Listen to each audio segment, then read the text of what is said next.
Vacation ആഘോഷിക്കാൻ വേണ്ടി ഒരു ദ്വീപിലേക്ക് യാത്ര പോകുന്ന ഫാമിലി. പക്ഷെ ആ ദ്വീപിനെ പറ്റിയുള്ള കാര്യങ്ങളൊന്നും ഇവർക്കറിയില്ലായിരുന്നു. ആ ദ്വീപിലെ ആളുകളെല്ലാം നരഭോജികളാണെന്നും മനുഷ്യന്മാരെ കഴിക്കുമെന്നും ആ ദ്വീപിലെ പൂർവ്വകാല കഥകൾ പോലെയുള്ള കാര്യങ്ങളൊന്നും ഇവർക്കറിയില്ലായിരുന്നു. പിന്നീട് എന്തായിരിക്കും നടന്നിട്ടുണ്ടാകുക? പറഞ്ഞു വരുന്നത് 2024 ഇറങ്ങിയ ഗെറ്റ് എവേ എന്ന മൂവിയെ പറ്റിയാണ്. അപ്പം നമുക്ക് ടൈം കളയാതെ നേരെ വീഡിയോയിലേക്ക് പോകാം. മൂവി തുടങ്ങുമ്പോൾ തന്നെ ഹീറോയുടെ ഫാമിലിയാണ് കാണിക്കുന്നത്. ഹീറോ ആയിട്ടുള്ള റിച്ചാർഡും പുള്ളിയുടെ വൈഫായിട്ടുള്ള ക്യാതറിനും പിന്നെ 2 മക്കളായിട്ടുള്ള ആഡവും എമിലിയെയും ഇവർ വെക്കേഷൻ ആഘോഷിക്കാൻ വേണ്ടി ദ്വീപിലേക്ക് യാത്ര പോകുന്നതാണ് നമ്മളെ കാണിക്കുന്നത്. പോകുന്ന വഴി ആ ദ്വീപിനെ പറ്റിയുള്ള കഥകളെല്ലാം ക്യാതറിൻ വായിക്കുന്നതായിട്ടും കാണിക്കും. പണ്ട് വർഷങ്ങൾക്ക് മുമ്പ് ആ ദ്വീപിൽ എന്തോ ഒരു പകർച്ചവ്യാധി വന്നിട്ടുണ്ടായിരുന്നു. ആ ദ്വീപിലുള്ള എല്ലാവരും ക്വാറന്റൈനിലുമാകും. കുറേ നാൾ ക്വാറന്റൈനിലായതുകൊണ്ട് തന്നെ അവിടെയുള്ള ആൾക്കാർക്കെല്ലാം ഫുഡിന് ക്ഷാമം വരും. അതുകൊണ്ട് തന്നെ എല്ലാ ആളുകളും നരഭോജിയായി മാറുകയും ചെയ്യും. അതായത് ആളുകളെല്ലാം ആളുകളെ തന്നെ കഴിക്കാനായി തുടങ്ങും. അതുകൊണ്ട് തന്നെ ആ ക്വാറന്റൈനും നിർത്തിവെക്കും. പക്ഷേ വർഷങ്ങൾക്ക് ശേഷവും ആ ലെഗസി കാത്തു സൂക്ഷിക്കാൻ വേണ്ടി അവിടെയുള്ള ആളുകളെല്ലാം ക്വാറന്റൈൻ നാടകവും ബലിയും അങ്ങനെയുള്ള കാര്യങ്ങളൊക്കെ നടത്തും. അങ്ങനെ ഈ ഫാമിലി യാത്രക്കിടയിൽ ഒരു കഫയിലെത്തും. കഫയിലെത്തിയ ശേഷം എമിലിൻ ഫുഡും ഓർഡർ ചെയ്യും. ആ ടൈമിലെല്ലാം അവിടുത്തെ ഓണർ ഒരു പ്രത്യേക ഭാവത്തിലാണ് ഇവരെല്ലാം നോക്കിയത്. ഓണർ ഫുഡ് കൊണ്ടുവന്ന് കൊടുക്കുന്ന ടൈമിൽ റിച്ചാർഡ് ആ ദ്വീപിനെ പറ്റിയുള്ള കാര്യങ്ങളെല്ലാം ഓണറിനോട് ചോദിക്കും. ഇത് കേട്ട ഓണർ പേടിക്കുകയും നിങ്ങൾ അങ്ങോട്ട് പോകല്ലെന്നും അവിടെ ഹോട്ടലുകളൊന്നും ഇല്ലെന്നും പറയും. ഞാനിവിടെ മെഡ് എന്നൊരാളുടെ വീട് ബുക്ക് ചെയ്തിട്ടുണ്ടെന്ന് റിച്ചാർഡ് പറയും. പക്ഷേ അവിടെയുള്ള ആളുകൾക്കൊന്നും പുറത്തുള്ള ആളുകളെ ഇഷ്ടമല്ല. അവരെ നിങ്ങളെ കൊന്ന് കഴിക്കുമെന്നും ഓണർ റിച്ചാർഡിനോട് പറയും. പക്ഷേ റിച്ചാർഡും ഫാമിലിയും ഇതൊന്നും കാര്യമായി എടുക്കത്തുമില്ല. കടയിൽ നിന്ന് പോകുന്നതിന് മുമ്പ് ഓണർ റിച്ചാർഡിനോട് ഒന്നുകൂടി പറയും നിങ്ങൾ അങ്ങോട്ട് പോകല്ലെന്ന്. അങ്ങനെ റിച്ചാർഡും ഫാമിലിയും ബോട്ടിലേക്ക് പോകാനായി തുടങ്ങും. ഈ ദ്വീപിലേക്ക് 4 ടിക്കറ്റ് റിച്ചാർഡ് എടുക്കും. ഈ ദ്വീപിന്റെ പേര് കേട്ട ആ ടിക്കറ്റ് കൊടുക്കുന്ന സ്ത്രീ വരെ പേടിച്ചു പോവുകയും ചെയ്യും. ഈ ഒരു ടൈമിലാണ് പേഴ്സ് മറന്നു വെച്ച കാര്യം റിച്ചാർഡ് ഓർക്കുന്നത്. അവൻ വീണ്ടും ആ കഫയിലേക്ക് പോകും. പിന്നീട് വന്ന് 4 പേരും ബോട്ടിലേക്ക് കയറുകയും ചെയ്യും. ബോട്ടിലുള്ള ആളുകളെല്ലാം നിഗൂഢമായിട്ടാണ് ഇവരെ നോക്കിയതും. ആ ഒരു ടൈമിൽ അതിലുള്ള ഒരാൾ വന്ന് ക്യാതറിനൊരു ഡ്രിങ്ക് ഓഫർ ചെയ്യും. പക്ഷേ ക്യാതറിൻ അത് മേടിക്കത്തുമില്ല. അങ്ങനെ അവർ കുറേ ടൈമിലെ യാത്രയ്ക്ക് ശേഷം ആ ദ്വീപിലേക്ക് എത്തും. ദ്വീപിലെ ആളുകളെല്ലാം ഇവരെ തുറിച്ചു നോക്കുന്നുണ്ടായിരുന്നു. ആ ടൈമിലാണ് ആ ദ്വീപിലെ നേതാവായിട്ടുള്ള ക്ലാറ അങ്ങോട്ടേക്ക് വരുന്നത്. നിങ്ങൾ എന്തിനാണ് ഇങ്ങോട്ട് വന്നതെന്ന് ക്ലാറ ഫാമിലിയോട് ചോദിക്കും. ഇത് കേട്ട റിച്ചാർഡ് വെക്കേഷൻ ആഘോഷിക്കാനാണെന്നും പറയും. എങ്കിൽ ഇവിടുന്ന് പെട്ടെന്ന് പൊക്കോളാൻ ക്ലാറ പറയും. ആ ടൈമിലാണ് അങ്ങോട്ടേക്ക് മെഡ് വരുന്നത്. അവരെ വെറുതെ വിടണം, എൻ്റെ വീടാണ്, ഞാൻ അവർക്ക് കൊടുത്തതെന്ന് മെഡ് പറയും. ഇത് കേട്ട ദ്വീപിലെ ആളുകൾക്കെല്ലാം നല്ല ദേഷ്യം വരും. ക്ലാറയും മെഡിനോട് കുറേ തർക്കിക്കും. പക്ഷേ അത് മെഡിൻ്റെ വീടായതുകൊണ്ട് തന്നെ ക്ലാറയ്ക്കൊന്നും ചെയ്യാൻ പറ്റില്ലായിരുന്നു. അങ്ങനെ മെഡ് ആ ഫാമിലിയും കൊണ്ട് അവൻ്റെ വീട്ടിലേക്ക് പോകും. മെഡിന് എമിലിയുടെ മേലെ ഒരു കണ്ണുണ്ടായിരുന്നു. മെഡ് ആ ഫാമിലിയോട് പറയും ഈ വീട് എൻ്റെ അമ്മയുടേതായിരുന്നു, അമ്മയെ വീട്ടിൽ വെച്ച് ആരോ കഴുത്തെടുത്ത് കൊലപ്പെടുത്തിയതാണെന്ന് മെഡ് പറയും. പക്ഷേ ഇതൊക്കെ കേട്ട ഫാമിലി കൂളായിട്ടിരിക്കുകയും ചെയ്യും. മെഡ് അവിടുന്ന് പോയതിന് ശേഷം ഫാമിലി കുക്കിങ്ങും കാര്യങ്ങളും ഒക്കെ തുടങ്ങും. എമിലി അവിടുന്ന് കുളിക്കാനായി പോകും. ആ ഒരു ടൈമിൽ എമിലി എന്തോ ശബ്ദം കേൾക്കും. കണ്ണാടിയുടെ അകത്തുനിന്ന് വന്ന ശബ്ദം എമിലിയെ ശരിക്കും അത്ഭുതപ്പെടുത്തിയിട്ടുണ്ടായിരുന്നു. രാത്രി ഉറങ്ങുന്ന ടൈമിലാണ് റിച്ചാർഡും ക്യാതറിനും എന്തോ ബഹളം കേൾക്കുന്നത്. പുറത്തേക്കിറങ്ങി നോക്കുമ്പോഴോ ആ നാട്ടിലെ ആളുകളെല്ലാം പന്തവും കൊളുത്തി നിൽപ്പുണ്ടായിരുന്നു. ഇത് കണ്ട് പേടിയായ ക്യാതറിൻ നിങ്ങൾ ഇവിടുന്ന് പോകണമെന്നും കുട്ടികൾ ഉറങ്ങുകയാണെന്നും പറയും. ആ ടൈമിലാണ് അതിലൊരാൾ കൊന്ന റാക്കൂണിനെ എടുത്ത് ഇവരുടെ മുന്നിലേക്ക് ഇടുന്നത്. ഇത് കണ്ട് 2 പേരും നല്ലപോലെ പേടിക്കുകയും ചെയ്യും. ഇവിടെ വന്നത് തെറ്റായി പോയോ എന്ന് വരെ അവർക്ക് തോന്നിപ്പോകും. ഇതെല്ലാം ക്ലാറ അവിടെ നിന്ന് വാച്ച് ചെയ്യുന്നുമുണ്ടായിരുന്നു. പിറ്റേ ദിവസം രാവിലെയാണ് തന്നെ ആരെ വാച്ച് ചെയ്യുന്നുണ്ടെന്നും കണ്ണാടിയുടെ അകത്തുനിന്ന് ശബ്ദം കേട്ടെന്നുമുള്ള കാര്യങ്ങളെല്ലാം എമിലി റിച്ചാർഡിനോട് പറയുന്നത്.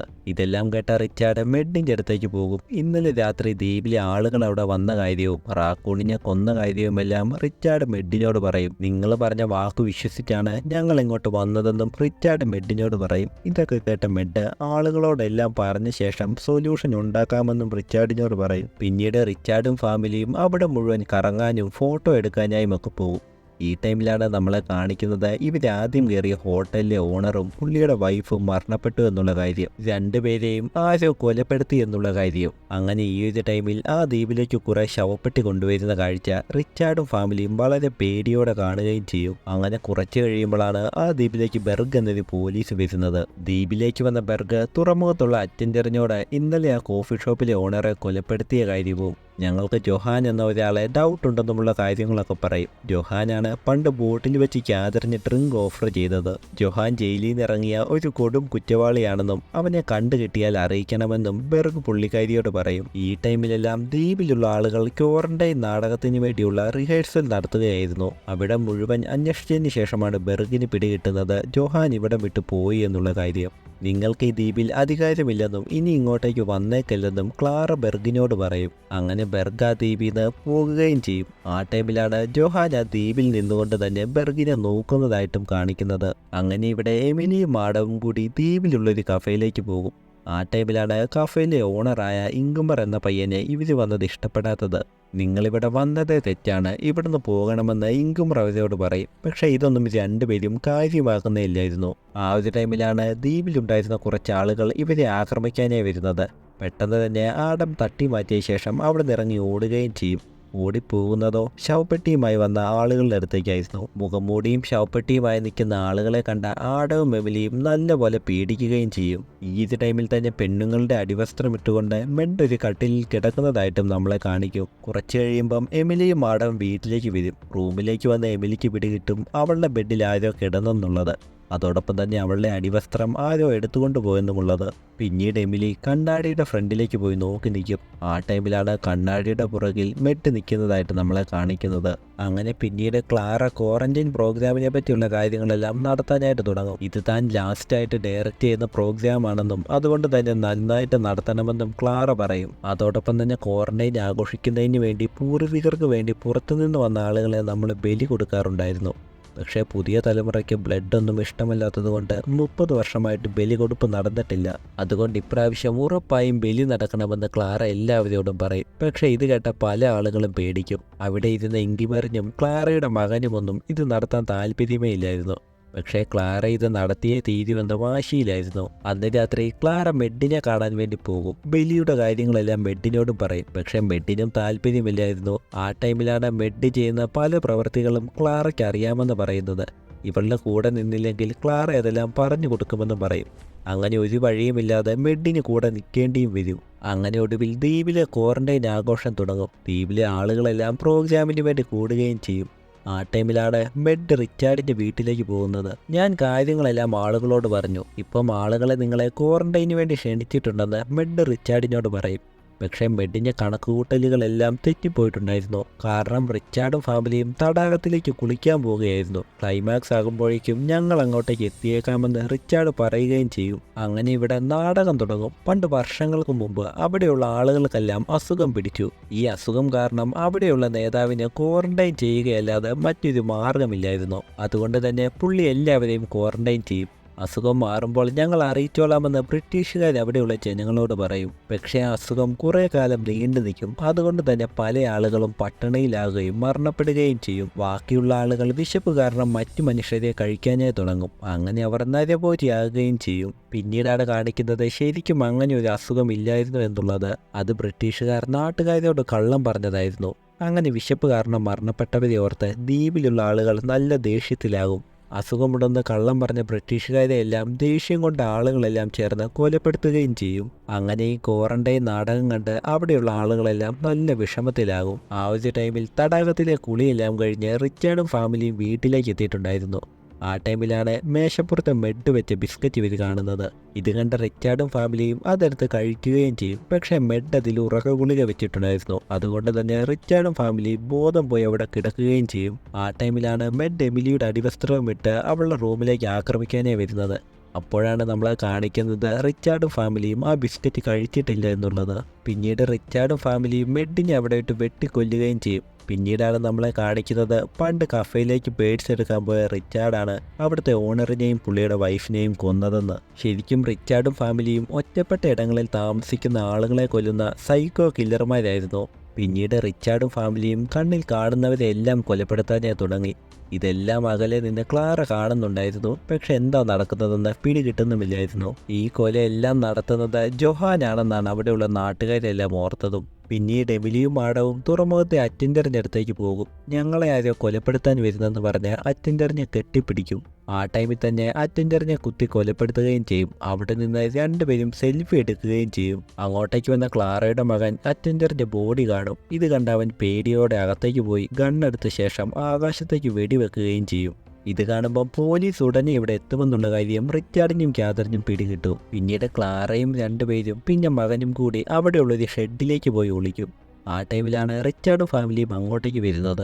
റിച്ചാർഡ് ഡോറ് തുറക്കാനായി കുറേ നോക്കും, പക്ഷെ ഡോറ് ലോക്കായിരുന്നു. അതുകൊണ്ട് തന്നെ കത്തിയെടുത്ത് അവൻ അതിനിടയിലൂടെ കുത്തുകയും ചെയ്യും. പക്ഷേ ഇതൊക്കെ ആരാണ് ചെയ്യുന്നതെന്ന് ക്ലാറയ്ക്ക് പിടികിട്ടുന്നുമില്ലായിരുന്നു. ആ ടൈമിലാണ് അങ്ങോട്ടേക്ക് വന്ന് ക്ലാറയുടെ മകൻ കത്തിയെടുത്ത് റിച്ചാർഡിനെ കുത്തുന്നത്. പക്ഷേ റിച്ചാർഡിനൊന്നും പറ്റാതെ കവിളിൽ കൂടി ആ വാൾ ഇറങ്ങിപ്പോകും. അങ്ങനെ ഒരു വഴിയുമില്ലാതെ റിച്ചാർഡും ഫാമിലിയും കതക് ചവിട്ടിപ്പൊളിച്ച് അകത്തേക്ക് കയറും. ഇവരകത്തേക്ക് വന്നത് കണ്ട ക്ലാറയും മകനും ഓടി ഒളിക്കും. പക്ഷെ അവിടെയുള്ള ഇൻകുമർ അടക്കമുള്ള ആളുകളെല്ലാം റിച്ചാർഡും ഫാമിലിയും ക്രൂരമായി കൊലപ്പെടുത്തുകയും ചെയ്യും. ഈ ഒരു ടൈമിൽ ദ്വീപിൽ കൂട്ടക്കൊല നടന്നെന്ന് പറഞ്ഞ് ബെർഗിനൊരു കോള് വരും. ജൊഹാനായിരിക്കും എല്ലാവരെയും കൊന്നതുമെന്നുമാണ് ആ കോളിൽ പറയുന്നത്. ഈ ഒരു ടൈമിലാണ് റിച്ചാർഡും ഫാമിലിയും കൊന്നവരെയെല്ലാം കൂട്ടിയിട്ട് കത്തിക്കുന്നത്. ആ ഒരു ടൈമിൽ തന്നെ റിച്ചാർഡും ആടവും തമ്മിൽ ചെറിയൊരു തർക്കമുണ്ടാകും. അപ്പം തന്നെ റിച്ചാർഡ് കത്തിയെടുത്ത് ആടത്തെ കുത്തി കൊല്ലുകയും ചെയ്യും. നിങ്ങൾ എന്തിനാ ഇങ്ങനെ ചെയ്തതെന്ന് എമിലി ചോദിക്കും. യാത്ര തുടങ്ങിയപ്പോൾ തൊട്ട് ഇവൻ എന്നോട് മോശമായാണ് പെരുമാറിയതെന്ന് റിച്ചാർഡും പറയും. ഇനിയിപ്പം ഞാൻ പുതിയൊരാളെ കണ്ടുപിടിക്കേണ്ടതെന്ന് എമിലി ചോദിക്കും. ശരിക്കും പറഞ്ഞാൽ ആടം ഇവരുടെ ഫാമിലിയിലുള്ളതല്ല. കൊലയാളിയായ ആടത്തെ എമിലിയുടെ ബ്രദറായിട്ട് അഭിനയിക്കാൻ കൊണ്ടുവന്നതാണ് റിച്ചാർഡ്. ഇവിടെയാണെങ്കിലോ ദ്വീപിൽ നിന്ന് എങ്ങനെയെങ്കിലും രക്ഷപ്പെട്ടോളാൻ മകൻ ക്ലാറയോട് പറയും. പക്ഷേ ക്ലാറയാണെങ്കിലോ ഇത് അവളുടെ അവസാനത്തെ ബലിയാണ്. അതുകൊണ്ട് തന്നെ ഇത് ഉറപ്പായിട്ടും നടക്കണമെന്ന് വാശി പിടിക്കും. ഇതെല്ലാം കൊണ്ട് തന്നെ ക്ലാറയെ ഹെൽപ്പ് ചെയ്യാമെന്നോർത്ത് മകനും ക്ലാറയും കൂടി തോക്കെടുക്കാനായി പോകും. അങ്ങനെ റിച്ചാർഡും ഫാമിലിയും മെഡ് ഉണ്ടായിരുന്ന വീട്ടിലെ റൂമിലേക്ക് വരും. അപ്പോഴാണ് റിച്ചാർഡിൻ്റെ വീട്ടിൽ ക്യാമറ ഉണ്ടായിരുന്നെന്നും അത് മെഡ് കാണുന്നുണ്ടായിരുന്നെന്നുമുള്ള കാര്യങ്ങളെല്ലാം ഇവരറിയുന്നത്. അവിടെ റിച്ചാർഡിൻ്റെ വീട്ടിലേക്ക് പോകാൻ പറ്റുന്ന ഒരു സീക്രട്ട് ഡോർ ഉണ്ടായിരുന്നു. റിച്ചാർഡ് ആ വഴി വന്നോളാമെന്ന് ഇവരോട് പറയും. അങ്ങനെ എമിലി അവിടെ നിന്ന് അവളുടെ വീട്ടിലേക്ക് വരും. ആ ടൈമിലാണ് ക്ലാറയുടെ മകൻ ഗണ്ണെടുത്ത് എമിലിയെ ഷൂട്ട് ചെയ്യുന്നത്. ഷൂട്ട് ചെയ്ത ഉടനെ തന്നെ എമിലി വീണ്ടും അഭിനയം തുടങ്ങും. മെഡ് അവളുടെ അച്ഛനെയും ബ്രദറിനെയും കൊല്ലാൻ നോക്കിയെന്നും അവൻ ഇവിടെ എവിടെയെങ്കിലും കാണും, അവന് വട്ടാണെന്നും പറയും. ഇത് കേട്ട ക്ലാറയുടെ മകൻ മെഡിനെ അന്വേഷിക്കാനായും തുടങ്ങും. എമിലി പറഞ്ഞതെല്ലാം സത്യമാണെന്നും ക്ലാറ വിശ്വസിക്കുകയും ചെയ്യും. അങ്ങനെ ക്ലാറയുടെ മകൻ മെഡിനെ അന്വേഷിച്ച് എമിലിയുടെ റൂമിലേക്ക് പോകും. അവിടെ അവൻ കണ്ട കാഴ്ച അവനെ ശരിക്കും പേടിപ്പെടുത്തും. പിന്നീട് അവൻ മറ്റൊരു റൂമിലേക്കും കൂടി പോകും. അപ്പോഴാണ് അവിടെ റിച്ചാർഡ് കിടക്കുന്നത് കാണുന്നത്.